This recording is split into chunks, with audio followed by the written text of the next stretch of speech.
সারা পৃথিবীর ভালোবাসা বোঝাই করে গাজার দিকে এগিয়ে আসছিল গ্লোবাল সুমুদ ফ্লোটিলা।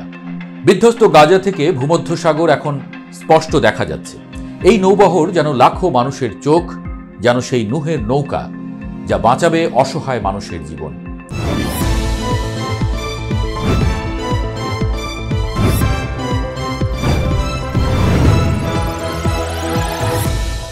অনুমেয়ই ছিল ইসরায়েল এসব জাহাজকে গাজায় পৌঁছতে দেবে না, তবু তারা রওনা দিয়েছিলেন।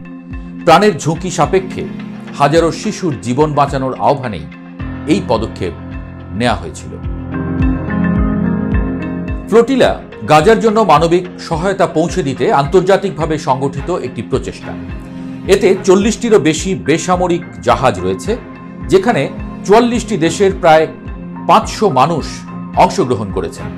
তাদের মধ্যে আইনজীবী, চিকিৎসক, সাংবাদিক, মানবাধিকার কর্মী এবং ইউরোপীয় পার্লামেন্টের নির্বাচিত প্রতিনিধিরা রয়েছেন। উল্লেখযোগ্য ব্যক্তি হিসেবে আছেন সুইডিশ জলবায়ু আন্দোলন কর্মী গ্রেটা থুনবার্গ।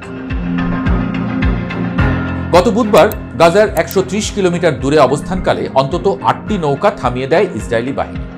আটক করা হয় প্রায় 2 শতাধিক অধিকার কর্মীকে। ইসরায়েল বলেছে, গাজার উদ্দেশ্যে যাওয়া কোনো নৌযানই তাদের নৌ অবরোধ ভাঙতে পারবে না এবং এটি আন্তর্জাতিক আইনের সঙ্গে সাংঘর্ষিক। তবে ফ্লোটিলার আয়োজকরা জানিয়েছেন, এই বাধার পরেও গাজার দিকে এগিয়ে যাচ্ছে অন্তত 30টি নৌযান। এরপর গাজা উপকূল থেকে 75 মাইল দূরে ইসরায়েলি বাহিনী বুধবার রাতেই প্রায় সব নৌকাকে থামিয়ে দেয়। ইসরায়েলের পররাষ্ট্র মন্ত্রণালয় থেকে প্রকাশিত একটি ভিডিওতে দেখা গেছে, ফ্লোটিলা নৌবহরের সামনের সারির জাহাজ আলমার ডেকে ইসরায়েলি সেনা পরিবেষ্টিত হয়ে বসে আছেন গ্রেটা থুনবার্গ। সুমুদ ফ্লোটিলার নৌকাগুলো থামিয়ে সেখানে আরোহী থুনবার্গ সহ অন্যান্যদের গ্রেপ্তার করে ইসরায়েলের আজদোদ বন্দরের কাস্টডিতে নেওয়া হয়েছে। ইসরায়েলের পররাষ্ট্র মন্ত্রণালয় বলেছে, তারা ফ্লোটিলার সব মানবাধিকার কর্মীকে বা অধিকার কর্মীকে ইউরোপে ফেরত পাঠাবে। যুদ্ধবিধ্বস্ত গাজায় মানবিক সাহায্য পরিবহনের জন্য সুমুদ ফ্লোটিলার প্রচেষ্টাকে উস্কানিমূলক আখ্যা দিয়েছে ইসরায়েল।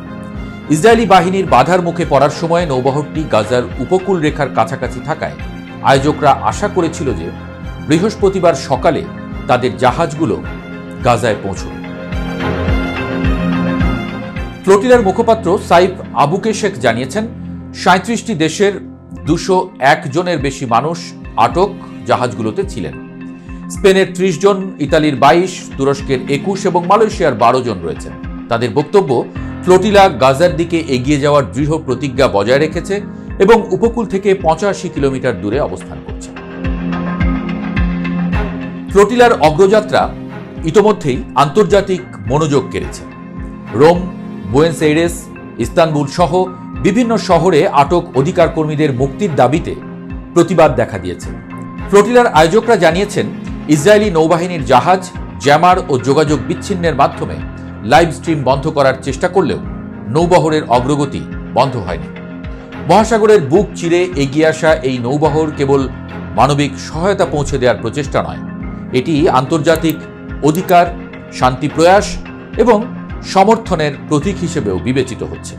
মানবাধিকার সংস্থা, আন্তর্জাতিক আদালত এবং বিভিন্ন দেশের কংগ্রেস এই অভিযানকে সমর্থন জানিয়ে বিবৃতি দিয়েছে।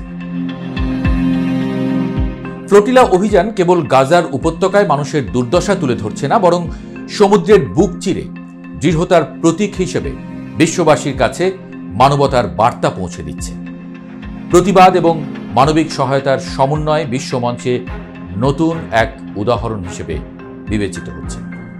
ইসরায়েলের পক্ষ থেকে জানানো হয়েছে, আটক অধিকার কর্মীদের আইনি প্রক্রিয়ার মধ্য দিয়ে যেতে হবে।